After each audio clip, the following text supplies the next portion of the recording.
اللہ تبارک و تعالی جب مسلمان کو توفیق دے اور اللہ کی بارگاہ کی جانب وہ رجوع کرے تو پھر اس کا رویہ یہ ہونا چاہیے کہ اس کی توجہ ہو اللہ کی جانب۔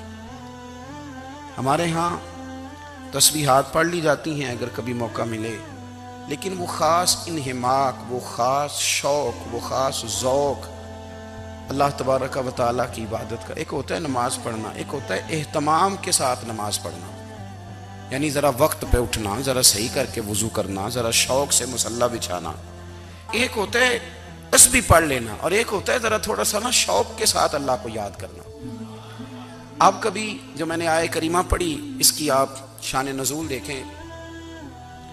نبی کریم صلی اللہ تعالی علیہ وسلم کے نا کچھ صحابہ اللہ کی محبت کے شوق میں حضور کی بارگاہ میں حاضر ہوئے، اور انہوں نے آ کے عرض پتہ کیا کیا، عرض کرنے لگے یا رسول اللہ صلی اللہ تعالی علیہ وسلم سالوں بیت گئے ہیں سجدے کرتے ہوئے، حضور سالوں بیت گئے ہیں تسبیح پڑھتے ہوئے، سالوں بیت گئے کہتے ہوئے کہ سبحان اللہ وہ پاک ہے، ہمیں سالوں بیت گئے یہ کہتے ہوئے کہ اللہ اکبر وہی سب سے بڑا ہے، سالوں بیت گئے کہتے ہوئے کہ الحمدللہ ساری تعریفیں اللہ کے لیے، سالوں بیت گئے اس کی تسبیح کرتے، تحلیل کرتے، تکبیر کہتے۔ حضور اب نہ ہمارا اپنے رب سے ملنے کو جی چاہتا ہے، تبھی یہ حقیقت منتظر نظر آنا لباس مجاز میں، لاکھوں سجدے تڑپ رہے ہیں میری جبین نیاز میں، اور اقبال کہنے لگے کہ تیرے عشق کی انتہا چاہتا ہوں، تو میری سادگی دیکھ کیا چاہتا ہوں، میرا ذرا سا تو دل ہے مگر شوق اتنا، میں وہی لن ترانی سنا چاہتا ہوں۔ میرا بھی دل کرتا ہے کہ اللہ میں تجھے کہوں میں تجھے دیکھنا چاہتا ہوں، جس طرح حضرت موسیٰ کلیم علیہ السلام نے کہا تھا، اور تو مجھے کہے کہ لن ترانی تو نہیں دیکھ سکتا، ذرا سا تو دل ہے مگر شوق اتنا، میں بھی وہی لن ترانی سنا چاہتا ہوں۔ پھر کہنے لگے بھری بزم میں راز کی بات کہہ دی، بڑا بے ادب ہوں سزا چاہتا ہوں۔ دیکھو سب لوگوں کے بیچ ہی میں نے یہ کہہ دیا۔ میرے عزیز صحابہ نا شوق میں، کتنے سارے لوگ ہیں آپ، کتنی ماشاءاللہ بڑی تعداد میں آپ آئیں، ہم بھی کبھی اس شوق میں گئے ہیں کہ ہمارے رب کو دیکھنے کو دل چاہتا ہے، ہمارا جی چاہے وہ کبھی ہمیں ملے۔ حضرت عبداللہ ابن عمر رضی اللہ تعالیٰ عنہ حضرت عمر کے صاحبزادے، مکہ مکرمہ میں ان کی قبر ہے، میں نے جب انہیں پڑھا تو مجھے ان سے بڑا پیار ہو گیا، لیکن آپ کو پتہ ہے وہاں جا کے کسی شخص کا مزار تلاش کرنا یا پوچھنا ایک مشکل کام ہوتا ہے۔ تو ایک دفعہ میں مکہ شریف میں حاضر تھا، تو ایک گاڑی والا ڈرائیور مجھے کہنے لگا کہ مولانا میں آپ کو جانتا ہوں، مجھے آپ سے محبت ہے، ایک بات بتاؤں آپ کو۔ میں نے کہا بتاؤ۔ کہنے لگے حضرت عبداللہ ابن عمر کی قبر دیکھنی ہے۔ میں نے کہا یہ تو نہیں کہہ رہا، یہ کسی نے بندوبست کرایا ہے، یہ اللہ نے تیرے دل میں بات ڈالی ہے، یہ ہو گیا تو لے چل مجھے۔ حضرت عبداللہ ابن عمر کو نبی پاک نے فرمایا راجل صالح، یہ نیک بندہ ہے، یہ متقی آدمی۔ حضرت عبداللہ ابن عمر رضی اللہ تعالیٰ عنہ سیدنا فاروق اعظم رضی اللہ تعالیٰ عنہ کے صاحبزادے ہیں، اور ان کی ہمشیرہ سیدہ حفصہ رضی اللہ تعالیٰ عنہ حضور کی زوجہ محترمہ ہے۔ ایک دن اپنی ہمشیرہ سے کہنے لگے کہ نبی کریم صلی اللہ تعالیٰ علیہ وسلم گھر میں آئے نا، اور اگر حضور غم امت میں پریشان نہ ہوں، طبیعت کو حشاش بشاش دیکھو، تو ذرا پوچھنا تو صحیح حضور کا میرے بارے میں کیا خیال ہے، پوچھنا تو صحیح کہ کریم کی بارگاہ میں میرا کیا مقام ہے، میرے بارے میں حضور کیا فرماتے ہیں۔ اب بہن کو کام بتائے، اور بتائے بھی بھائی، اور پھر بہن وہ کام نہ کرے، یہ تاریخ میں ہوتا نہیں۔ حضرت عمر فاروق رضی اللہ تعالیٰ عنہ کی صاحبزادی ام المومنین رضی اللہ تعالیٰ عنہ فرماتی ہیں کہ میں تو بس منتظر تھی، انہوں نے تو کہا تھا نا کہ اگر تم حشاش بشاش دیکھو تو بات کرنا، لیکن حضور تشریف لائے، میری باری تھی، میرے گھر تشریف لائے، کھانا پیش کیا تو فوراً میں نے عرض کی حضور ایک بات پوچھنی تھی،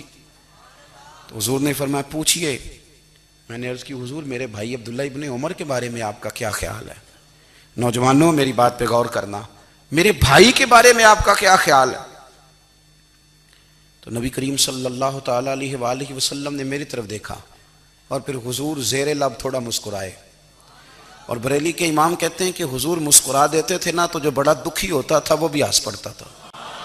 اب سوال پیدا ہوتا تھا کہ پھر تو اس مسکراہٹ کے لیے انتظار کرنا پڑتا ہوگا کئی کئی مہینے کہ حضور مسکرائیں تو رونے والے ہنسیں، تو اعلیٰ حضرت فرماتے نہیں، انتظار نہیں کرنا پڑتا، یہ مسکراتے رہنا تو حضور کی عادت ہے۔ جس کی تسکین سے روتے ہوئے ہنس پڑے اس تبسم کی عادت پہ لاکھوں سلام۔ یعنی یہ تو عادت ہے حضور کی مسکراتے رہنا، اس کے لیے انتظار نہیں کرنا پڑتا۔ بھائیو آپ خیال رکھیں گے، غور کریں گے، حضرت عبداللہ ابن عمر رضی اللہ تعالیٰ عنہ کے بارے میں پوچھا تو سیدہ فرماتی ہیں کہ نبی کریم صلی اللہ تعالیٰ علیہ وسلم نہ زیر لب مسکرائے اور فرمائے حفصہ تیرا بھائی ہے تو اچھا، لیکن میں نے سنا ہے کہ عشاء کی نماز پڑھتا ہے تو فجر تک سویا ہی رہتا ہے۔ او نوجوانوں، 10 بجے تک سونے کی بات نہیں ہوئی، 9 بجے تک سونے کی بات نہیں ہوئی، 11 بجے اٹھنے کی بات نہیں۔ حضور فرمانے لگے میں نے سنا ہے کہ عشاء کی نماز پڑھ کے سو جاتا ہے اور فجر تک سویا ہی رہتا ہے، اسے چاہیے کہ تہجد کے وقت اٹھا کرے، اللہ کی بارگاہ میں حاضر ہوا کرے، آہوزاری کرے، سجدے کرے، عبادت کرے، اٹھتا ہے اور فجر میں جا کے اٹھتا ہے۔ حضرت جناب حفصہ رضی اللہ تعالیٰ عنہ کہتی ہیں میں نے جناب عبداللہ ابن عمر کو پیغام دیا اور میں نے کہا میرے جوان بھائی سن، نبی پاک نے فرمایا ہے تو اچھا پر تہجد میں نہیں اٹھتا، نفل نہیں پڑھتا۔ او میری ملت کے جوانوں، مزہ نہیں آ جاتا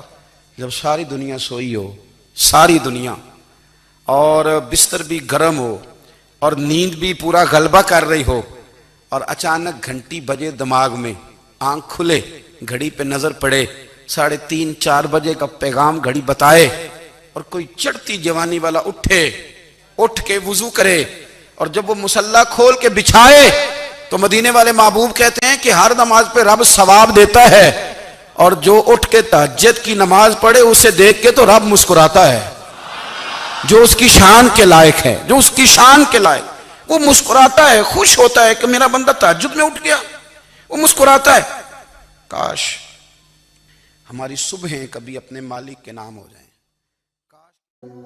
جدوں کافر اسی پچ ہو گیا پھر تشبیہ مصلا کی کرنا، اساں ظاہر نو رب منیا اے باطن دا اللہ کی کرنا، اساں ظاہر نو رب منیا اے